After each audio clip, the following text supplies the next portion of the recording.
ಇವರೆಲ್ಲ ಯಾವ ರೀತಿ ಹಿಂಸೆ ಕೊಟ್ಟಿದ್ದಾರೆ ಅಂತಂದರೆ, ಮತ್ತು ಒಬ್ಬ ರೌಡಿ ಅಥವಾ ಒಬ್ಬ ಕ್ರಿಮಿನಲ್ ಇದೇ ಕೆಲಸ ಮಾಡ್ಕೊಂಡಿದ್ದವ ಹಿಂಸೆ ಕೊಟ್ಟರೆ ಬೇರೆ. ಇವರು ಯಾರು ಇವರೆಲ್ಲ? ದರ್ಪ, 5 ಗಂಟೆಗಳ ಕಾಲ ದರ್ಪ, ಶೋ ಆಫ್ ಎಲ್ಲ ನೋಡು ಹೊಡೆದು, ಆಮೇಲೆ ಅದನ್ನು ಶೂಟ್ ಮಾಡ್ಕೋ ಅಂತ ಹೇಳೋದು, ಆಮೇಲೆ ಅವನ ಹತ್ರ ಕ್ಷಮೆ ಕೇಳಿಸಿ ಪವಿತ್ರ ಗೌಡಗೆ ನಾನು ಇನ್ನು ಮುಂದೆ ಹೇಳೋದಿಲ್ಲ, ನಾನು ತಪ್ಪಾಗಿದೆ ಅಂತೇಳಿ ಇದರಲ್ಲಿ ಹಾಕ್ಸೋದು. ಇದೆಲ್ಲ ಯಾವುದೊಂದು ರೋಗ ಕಂಡ್ರಿ ಇದೆಲ್ಲ. 5 ಗಂಟೆ ಕಾಲ ಅಂದರೆ 300 ನಿಮಿಷ ಟಾರ್ಚರ್ ಕೊಟ್ಟಿದ್ದಾರೆ. ಇದು ಪೋಸ್ಟ್ಮಾರ್ಟಮ್ ರಿಪೋರ್ಟ್. ಶೆಡ್ನಲ್ಲಿ ಚೀರ್ತಾ ಒದ್ದಾಡ್ತಾ ಇದ್ದಂತೆ ರೇಣುಕಾಸ್ವಾಮಿ. ಎದ್ದು ನಿಲ್ಲೋದಕ್ಕೂ ಆಗದಷ್ಟು ರೇಣುಕಾ ಸ್ವಾಮಿಗೆ ಚಿತ್ರಹಿಂಸೆ ಕೊಟ್ಟಿದ್ದಾರೆ. ಎದ್ದು ನಿಲ್ಲೋಕ್ಕಾಗ್ತಾ ಇರಲಿಲ್ಲ. ಅಣುವಾಗಿ ಹಿಂಸೆ ಮಾಡಿ ಕೊಂದಿರೋದು ಸತ್ಯ ಅನ್ನೋದನ್ನು ರಿಪೋರ್ಟ್ ಹೇಳ್ತಾ ಇದೆ. ನಿಮಗೆ ಶವ ಸಿಕ್ಕಾಗಿನ ಫೋಟೋ ನೋಡಿದರೆ ಕರಾವಳಿ ತಿಳಿಯುತ್ತೆ. ಎಲ್ಲಿಗೆಲ್ಲ ಹೊಡೆದಿದ್ದಾರೆ. 34 ಕಡೆ ಭೀಕರ ಗಾಯ. ನೀವು ಫೋಟೋ ನೋಡಿದವ್ರು ಮಾತ್ರ ಮಾತಾಡಬೇಕಿಲ್ಲ, ಅಂದರೆ ಮಾತಾಡಬಾರ್ದು ಯಾರು ಕೂಡ. ಫೋಟೋ ನೋಡಿರ್ಬೇಕು ನೀವು. ರೇಣುಕಾಸ್ವಾಮಿ ದೇಹದ ಮೇಲಿದ್ದದ್ದು 34 ಭೀಕರ ಗಾಯ. ಇಂಥವರೆಲ್ಲ ಬೇಕಿತ್ತು ಅದಕ್ಕೆ. ದೇಹದ ಮೇಲೆ ಸಿಗರೆಟ್ನಿಂದ ಸುಟ್ಟ ಗುರುತಿದೆ. ಬೆಲ್ಟ್, ಕಟ್ಟಿಗೆ, ಕಬ್ಬಿಣದಿಂದ ಥಳಿಸಿದ್ರು ಅಂತ ಗೊತ್ತಾಗ್ತಾ ಇದೆ ಪೋಸ್ಟ್ಮಾರ್ಟಮ್ ರಿಪೋರ್ಟ್ನಲ್ಲಿ. ಹೊಡೆದ ಫೋರ್ಸ್ಗೆ ಈ ಪಕ್ಕೆಲುಬು ಮುರಿದು ಒಳಗಿರುವಂಥ ಶ್ವಾಸಕೋಶಕ್ಕೆ ಚುಚ್ಚಿದೆ. ಹಾಗಾಗಿ ಸತ್ತೋಗ್ಬಿಟ್ಟು ಆತ. ಎಷ್ಟು ಅಮಲಲ್ಲಿರ್ಬೋದು, ಎಷ್ಟು ಕೇವಲ ಎಣ್ಣೆ ಅಮಲ ಅದು. ಇದು ಡ್ರಗ್ಸ್ ಅಮಲು. ಪಟ್ಟಣಗೆರೆ ಶೆಡ್ನಲ್ಲಿ 13ಕ್ಕೂ ಅಧಿಕ ರಕ್ಕಸರಿಂದ ಆರ್ಭಟ. ರಕ್ಕಸರೇ ಇವರು ಅಕ್ಷರಶಃ. ಒಂದಿರುತ್ತೆ ರೀ, ಸಾಧಾರಣವಾಗಿ ನಾವು ಒಬ್ರಿಗೆ ಹೊಡಿತೀವಿ ಅಂತ ತಿಳ್ಕೊಳ್ಳಿ, 4 ಬಾರಿಸ್ತೀವಿ ಅಂತ ತಿಳ್ಕೊಳ್ಳಿ, ರಕ್ತ ಬಂದಾಗ ನಮಗೆ ಒಂಥರ ಇದಾಗ್ಲಿಕ್ಕೆ ಶುರುವಾಗುತ್ತೆ, ಗಿಲ್ಟಿ ಫೀಲ್ ಆಗಬೇಕು. ಇವಾಗಲೇ ಅಂದ್ಬಿಡ್ತೀವಿ ಅಲ್ವಾ. ಕಾಲೇಜಿಗಳಲ್ಲಿ ನಾವೇನು ಮಾಡಿಲ್ವ, ಪ್ರತಿಯೊಬ್ಬರು ಅದನ್ನು ಮಾಡಿರ್ತಾರೆ. ಒಂದು ಫೈಟ್ ಆಗಿರುತ್ತೆ, ಸಣ್ಣ ಪುಟ್ಟ ಗಾಯ ಆಗಿರುತ್ತೆ, ಆಮೇಲೆ ಹೋಗು. ಇದು ಹೊಡೆದು ಇಂಥ ಅಜಾನುಭಾವಗಳು ಹೊಡೆದು ಆತ ಅಂಗಲಾಗ್ತಾ ಇದ್ದಾನೆ. ಅದನ್ನು ನೋಡಿದಾಗಲೂ ಕನಿಕರ ಬಂದಿಲ್ಲ ಅಂತಂದರೆ ಇದು ಗುಬ್ಬಚ್ಚಿ ಮೇಲೆ ಬ್ರಹ್ಮಾಸ್ತ್ರ ಅಲ್ಲ, ಆಟಂ ಬಾಂಬ್ ಹಾಕಿದ್ದೆವು. ಇನ್ನು ಡಿ ಗ್ಯಾಂಗ್ ಹೊಡೆತಕ್ಕೆ ಎದೆಗೆ ಜೋರಾಗಿ ಪೆಟ್ಟು ಬಿದ್ದಿದೆ.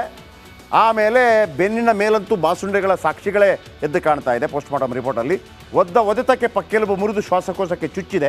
ಮರ್ಮಾಂಗಕ್ಕೆ ಒದ್ದಿದ್ರು, ಆಮೇಲೆ ಅದನ್ನು ಒಡೆದಾಕಿದ್ದಾರೆ ರೀ. ಪವಿತ್ರ ಗೌಡಗೆ ಕಳುಹಿಸಿದ ಮೆಸೇಜ್ಗಳನ್ನು ಓದಿಸೋದು, ಹೀರೋ ಆಗೋದು, ಅಲ್ಲಿ ಫೋಟೋಗಳನ್ನು ತೋರಿಸ್ತಾ ದೌರ್ಜನ್ಯ ಮಾಡೋದು. ನೋಡ, ಹಿಂಗೆ ಕಳಿಸಿದ್ಯಾ, ರೇಣುಕಾಸ್ವಾಮಿ ಮರ್ಮಾಂಗಕ್ಕೂ ಬಲವಾಗಿ ಒದೆಯಲಾಗಿತ್ತು, ಅದನ್ನು ಒಡೆಯಲಾಗಿತ್ತು. ಆ ಫೋಟೋ ನಿಮಗೆ ತೋರಿಸಿದ್ವಿ ನಾವು ಹಿಂದೆ.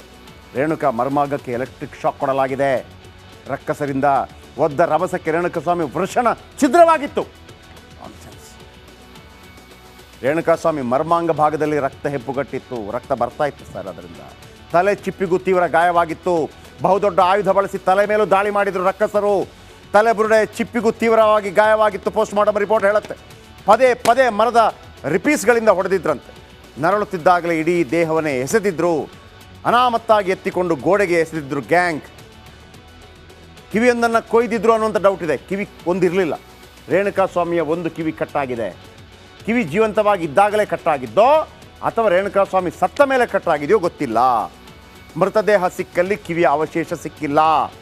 ಆದರೆ ಕಿವಿ ತುಂಡಾಯಿತೋ ಕತ್ತರಿಸಿ ಹಾಕಿದ್ರೋ ಗೊತ್ತಿಲ್ಲ. ಚರ್ಮ ಸುಲಿದಿದ್ರ. ದೇಹ ಕಪ್ಪು ಗುರುತುಗಳಿಂದ ವಿಚಿತ್ರವಾಗಿ ಕಾಣ್ತಾ ಇತ್ತು. ಎಲೆಕ್ಟ್ರಿಕ್ ಶಾಕ್ ನೀಡಿ ಚಿತ್ರಹಿಂಸೆ ಕೊಟ್ಟಿದ್ದಕ್ಕೆ ಹಿಂಗಾಯಿತು ಅಂತ ಹೇಳ್ತಾ ಇದೆ ಪೋಸ್ಟ್ಮಾರ್ಟಮ್ ರಿಪೋರ್ಟ್. ಕೈ ಮೇಲಿನ ಹಚ್ಚೆಯನ್ನು ಕೈ ಮೇಲಿನ ಹಚ್ಚೆಗೆ ಸಿಗರೆಟ್ ಸುಟ್ಟು ಅದನ್ನು ತೆಗಿತಾರೆ. ಏನೋ ಹಚ್ಚೆ ಹಾಕಿ ಆ ಥರ ಕೈ ಮೇಲಿನ ಹಚ್ಚೆಯನ್ನು ಸಿಗರೆಟ್ನಿಂದ ಸುಟ್ಟಿದ್ದಾರಾ? ಪೋಸ್ಟ್ಮಾರ್ಟಮ್ ರಿಪೋರ್ಟ್ ಹೇಳ್ತಾ ಇರೋದು. ವಿಡಿಯೋ ರೆಕಾರ್ಡ್ ಆಗಿದೆ. ಅಲ್ಲೇ ಮಾಡುವಾಗ ರೆಕಾರ್ಡ್ ಮಾಡ್ತಾ ಇದ್ದಂತೆ ದರ್ಶನ್ ಶಿಷ್ಯ ಖುದ್ದು ದರ್ಶನ್ ಹೇಳ್ತಾ ಇದ್ರಂತೆ ಹೊಡಿತಿರುವಾಗ, ರೆಕಾರ್ಡ್ ಮಾಡೋ ಅಂತೇಳಿ. ಯಾಕೆ ರೆಕಾರ್ಡ್ ಗೊತ್ತಾ? 3 ಸೆಕೆಂಡ್ ವಿಡಿಯೋ ರೆಕಾರ್ಡ್ ಆಗಿದೆಯಂತೆ. ಪ್ರದೋಷ್ ರೆಕಾರ್ಡ್ ಮಾಡಿದ್ದಾನಂತೆ. ವಿಡಿಯೋ ಮಾಡ್ಕೊ ಅಂತ ಖುದ್ದು ದರ್ಶನ್ ಹೇಳಿದ್ರಂತೆ.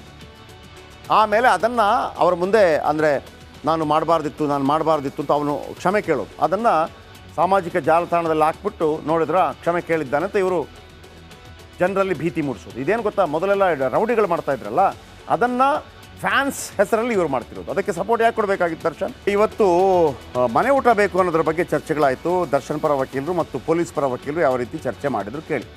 ದರ್ಶನ್ ಊಟ ಪುಸ್ತಕಕ್ಕೆ ಮನವಿ ಮಾಡಿದ್ದಾರೆ. ಯಾರು ಹೇಳೋದು?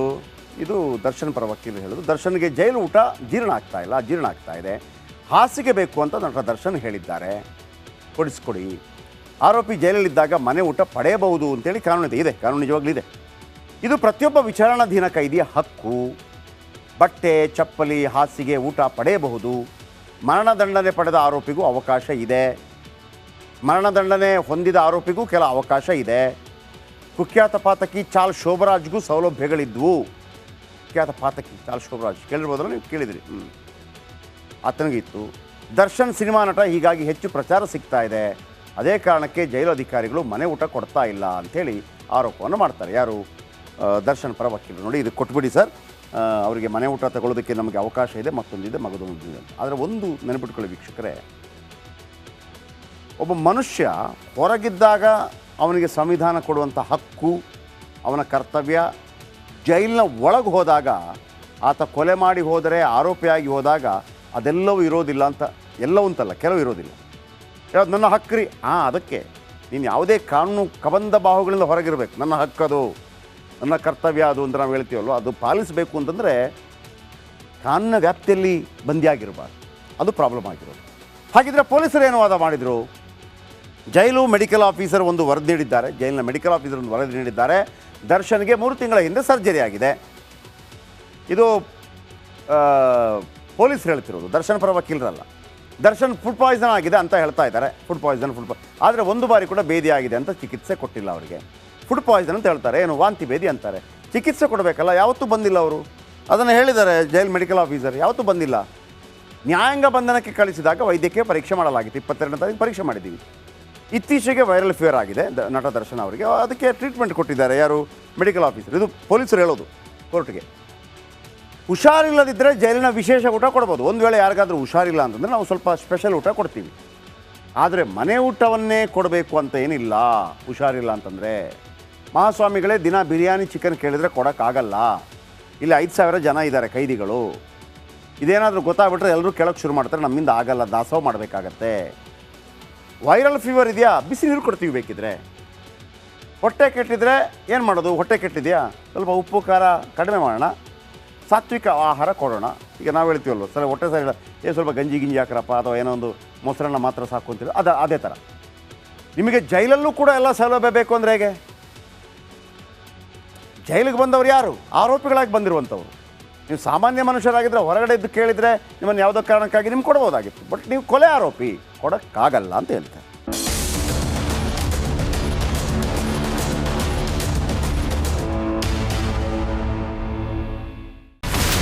ಇಲ್ಲಿರುವಂತ ಈ ಒಂದು ಗುಡ್ಡ ಕುಸಿದ ಪರಿಣಾಮ ಯಾವ ರೀತಿಯಾಗಿತ್ತು ಅಂತಂದ್ರೆ, ಗಂಗಾವಳಿ ನದಿ ಪಕ್ಕದಲ್ಲಿರುವಂತಹ ಉಳುವರ್ ಎನ್ನುವ ಗ್ರಾಮ ಸಂಪೂರ್ಣವಾಗಿ ಇವತ್ತು ನಾಶ ಆಗಿದೆ.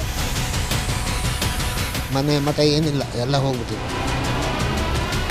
ಇವತ್ತು ರಿಪಬ್ಲಿಕ್ ಕನ್ನಡ ಮಾಡಿದಂತ ಒಂದು ವರದಿಯಿಂದಾಗಿ ಎಚ್ಚೆತ್ತುಕೊಳ್ಳುವಂತ ಕೆಲಸ ಸರ್ಕಾರ ಮಾಡಿದೆ, ಸಚಿವರು ಕೂಡ ಮಾಡಿದ್ದಾರೆ. 2 ಗಂಟೆಗೆ ಸುದ್ದಿ ಮೂಡಿಸಿದ್ದು 6 ಗಂಟೆಗೆ ಎಲ್ಲ ಸಚಿವರು ಮಿನಿಸ್ಟರ್ ಎಲ್ಲ ಬಂದು ಇಲ್ಲಿ ನೋಡೋಗಿದ್ದಾರೆ. ಎಲ್ಲಾ ಜನರಿಗೂ 1,20,000 ಮತ್ತೆ ಅವರಿಗೆ ಮನೆಗೆ 5 ಲಕ್ಷ. ಈ ಸುದ್ದಿಯನ್ನ ಎಲ್ಲ ಒಂದು ಅಧಿಕಾರಿಗಳಿಗೆ ಮೂಡಿಸಿದ್ದಕ್ಕಾಗಿ ರಿಪಬ್ಲಿಕ್ ಕನ್ನಡ ಟಿವಿಗೆ ಧನ್ಯವಾದ ಹೇಳಿ ಇಷ್ಟಪಡ್ತೇವೆ. ಮನೆನೂ ಕೊಡ್ತೇವೆ, ಮಕ್ಕಳ ಶಿಕ್ಷಣಕ್ಕೆ ತೊಂದರೆ ಆಗದೆ ಇದ್ದಂಗೆ ಹೆಲ್ಪ್ ಮಾಡ್ತೇವೆ. 1,20,000 ಮನೆ ಯಾರ್ದ್ರ ಡ್ಯಾಮೇಜ್ ಆಗಿದೆ ಅದನ್ನ ಕೊಡ್ತೀವಿ ಅಂತ ಒಪ್ಕೊಂಡಿದ್ದಾರೆ. ನಮ್ಮ ಕಷ್ಟಕ್ಕೆ ನೀವು ರಿಪಬ್ಲಿಕ್ ಕನ್ನಡದವರಾದಂತ ನೀವು ನೆರವಾಗಿರ್ತೀವಿ ನಾವು ನಂಬಿದ್ದೇವೆ. ಅವರಿಗೆ ಸೂರನ್ನ ಕಲ್ಪಿಸಿ ಕೊಡೋವರೆಗೂ ಕೂಡ ರಿಪಬ್ಲಿಕ್ ಕನ್ನಡ ಅವರಿಗೆ ಧ್ವನಿಯಾಗಿ ನಿಲ್ಲುವಂತ ಕೆಲಸವನ್ನ ಮಾಡುತ್ತೆ.